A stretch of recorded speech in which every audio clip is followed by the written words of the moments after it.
ওইভাবে নামাজ পড়ো যেই নামাজের মধ্যে আছে মনোযোগ, ওই নামাজ পড়ো যেই নামাজের মধ্যে আছে ভয়।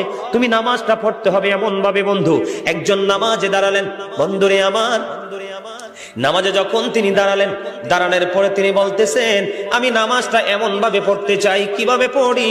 কই আমি নামাজটা এমন ভাবে পড়ি, যখন আমি নামাজে দাঁড়াই আমার কাছে মনে হয় আমি ফুলচেরাতের পোলের উপর দাঁড়িয়েছি।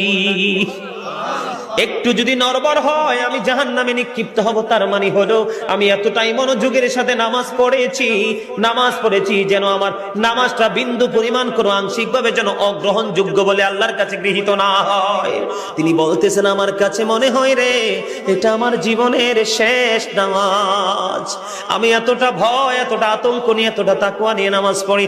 আমার কাছে মনে হয় আমার পিছনে যেন আজরাইল দাঁড়িয়ে আছে, ডানে বামে সালাম ফিরাতে দেরি রে, আমার কাছে মনে হয় আমার প্রাণ পাখিটা কেড়ে নিয়ে যাবে।